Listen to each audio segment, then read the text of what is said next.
My name is Beatrice, but you can call me B, and I'm a 29-year-old artist living in the Netherlands. And welcome to this space.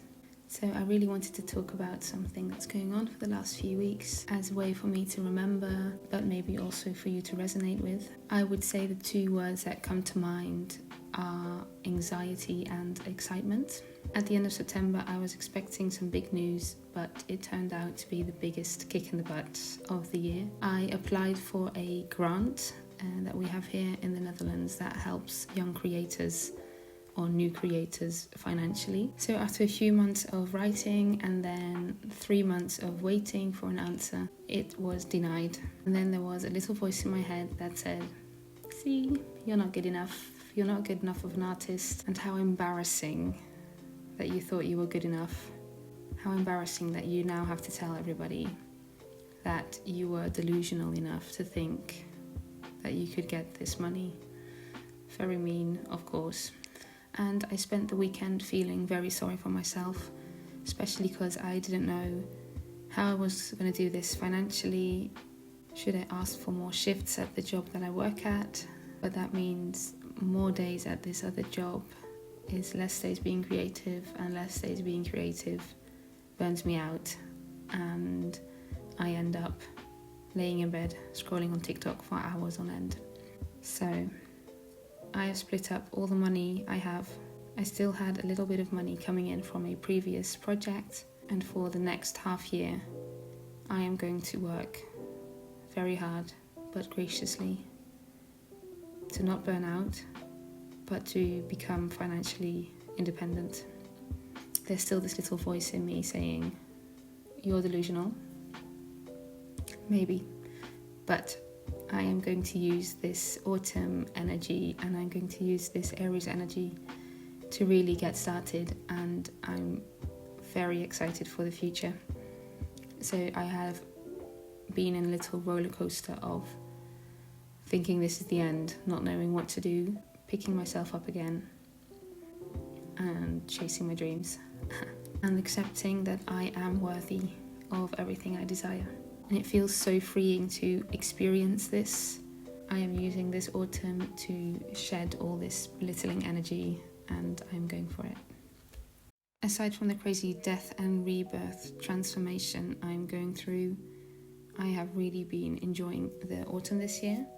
I used to be really afraid of autumn and leaving the summer, because without knowing it, I was afraid of the darker times returning.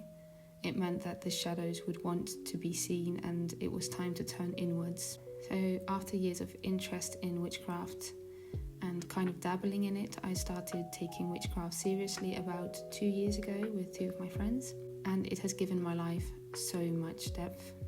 I am actively preparing for the winter time now. The way the trees will drop their leaves and the squirrels will hoard food is the way I am making my home and my mind ready to lean into darker days. And that's such a gift.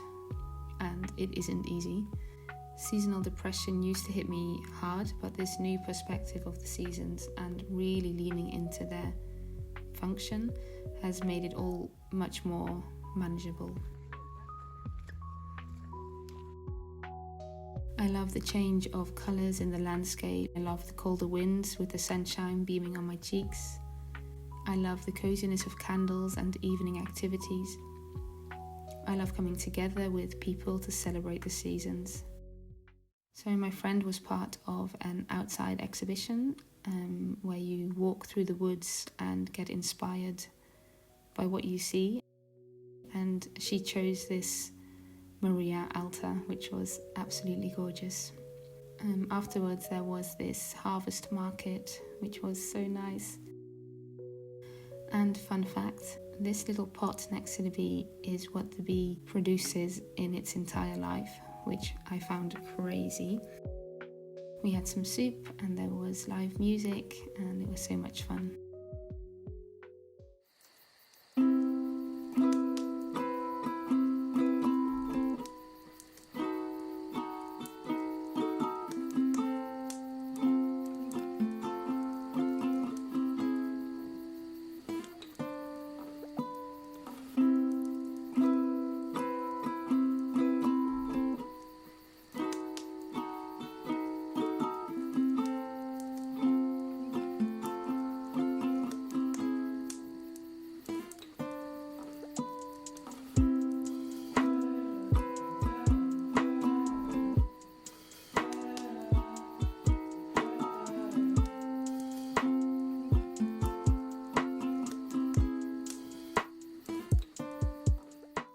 One of my friends, Hilda, she's a artist that works with wool and she makes her own rope. She asked me if I wanted to help her at a market, which was so much fun.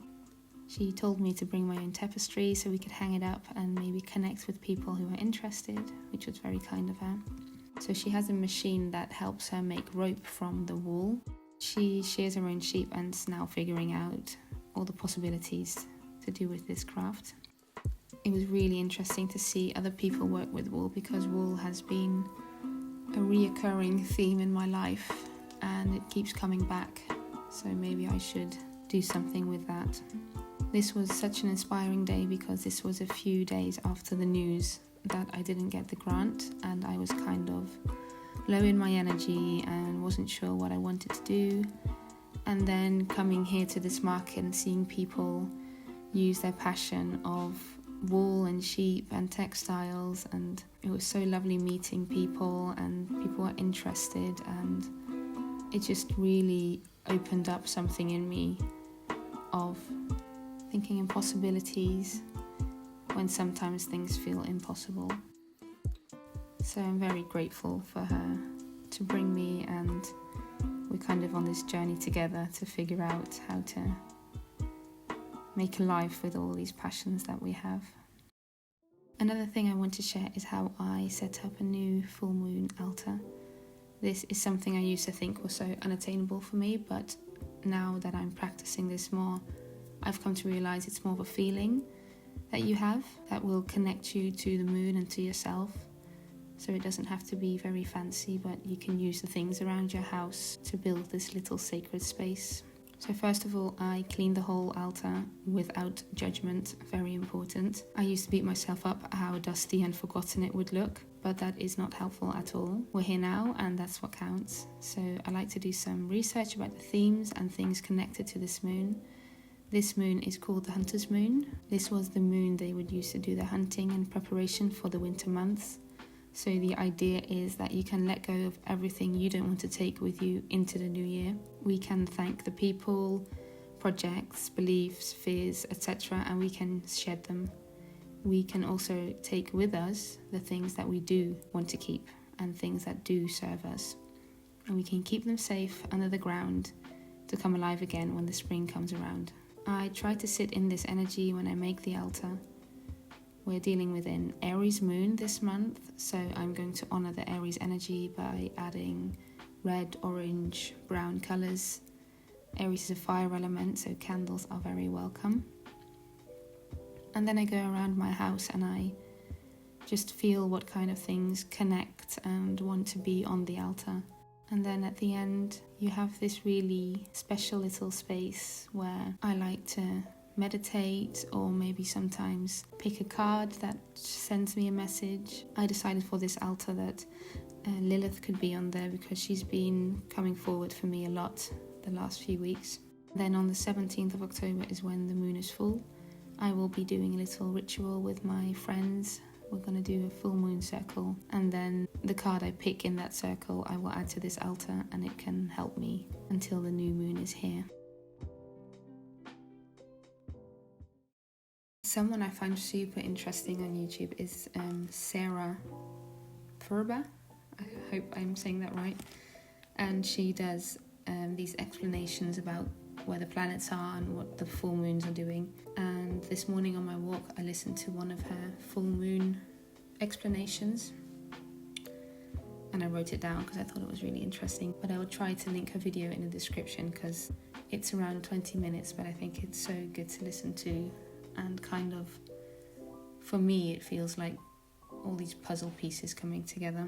What I remember her talking about is how Aries is quite a vulnerable sign because it's the first, it's the birth, and you come into this world without a shell. So this time we're ready for new ideas and new projects, but it kind of feels scary because it's all new, and also it's this energy of leaving things behind. So if we are birthed again now, what do we leave behind? What are old versions of ourselves and what don't we need anymore? Which is also what's going on, of course, in this whole change to autumn. she was talking about how we kind of need to take care of this vulnerability of this Aries energy, because it's only a baby. And if we are changing now, if we are in transition, which I definitely am, I'm going to try to be less harsh on myself, because this is all just new and I'm only figuring it out, and I can be quite strict to myself, and I want to get things done quickly and how I envision them. But I need to calm down and be nice to myself, and it's baby steps from here. Another thing that she said is to let go of expectations, which I always try to do, but I find that quite hard. And she talked about how I remember it now, what kind of projects are happening, things that I feel like I need to do. I have really high expectations of the things I want to do, but which ones are really important, and are there things I can let go and maybe come back to. And I think I really need to do that. I'm planning on making a little list, because I love lists, and seeing which ones aren't really that important and don't need to take up space in my mind, because it is full up there. I am at capacity. So yeah, that's something I'm going to journal about with this moon coming up. So I hope you enjoyed this little visual diary, and I wish you a beautiful full moon. If you feel comfortable, you are very welcome to comment things that you want to let go, things you want to shed, and if you've also been feeling the craziness of this Aries rebirth. And if you haven't, I love that for you. So thank you so much for watching, and you'll see me very soon. Bye.